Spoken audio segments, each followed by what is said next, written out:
বাংলাদেশ ফুটবলের জন্য নতুন এক জোয়ারের নাম এখন হামজা চৌধুরী। জাতীয় দলে হামজার যোগ দেওয়ার গুঞ্জন এবং আলোচনার মধ্যেই বদলে যেতে পারে এবং শুরু করে দিয়েছে দেশের ফুটবলের চিত্র।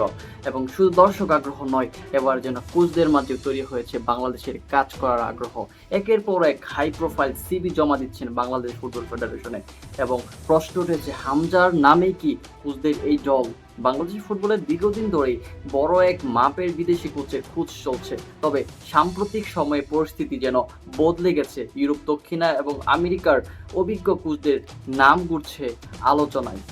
কেউ কোচিং করিয়েছে জাতীয় দল, কেউ ছিলেন বিশ্বকাপ খেলা তারকা ফুটবলারদের মেন্টর, এমনকি কয়েকজন কোচের সিভিতে আছে বিশ্বকাপ বাছাই পর্ব কিংবা বড় আন্তর্জাতিক টুর্নামেন্ট দল পরিচালনার অভিজ্ঞতা। ফুটবল বিশ্লেষকদের মতে এত বড় এখন হামজা চৌধুরীর সম্ভাব্য আগমন। হামজা চৌধুরীর মতো ইংলিশ ফুটবলে খেলা একজন পরিচিত মিডফিল্ড যদি বাংলাদেশের জার্সিকে খেলেন, তাহলে আন্তর্জাতিক মিডিয়ার নজর পড়বে বাংলাদেশের উপর। এতে কোচদের জন্য এটি হতে পারে নিজেদের প্রমাণ করার বড় মঞ্চ। শুধু হামজাই নন, সাম্প্রতিক সময়ে বাংলাদেশি বংশোদ্ভূত আরও কয়েকজন বিদেশি খেলোয়াড়, ফুটবলার যারা নাম আলোচনায় এসেছে। ফলে ভবিষ্যতে শক্তিশালী এক স্কোয়াড গড়ে উঠতে পারে, এমন আশাতেই বড় কোচ আগ্রহ দেখাচ্ছেন বলে ধারণা করা হচ্ছে।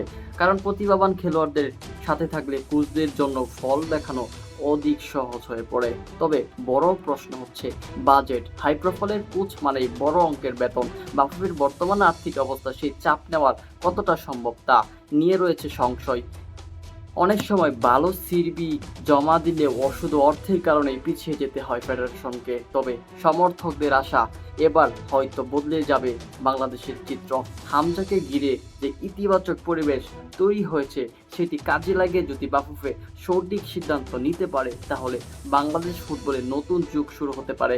এবং দেখার বিষয়, হামজার নামের এই আলোড়ন শেষ পর্যন্ত গুঞ্জনে সীমাবদ্ধ থাকে, নাকি সত্যি বড় কোনো কোচ এসে বদলে দেন বাংলাদেশের ফুটবলের ভবিষ্যৎ।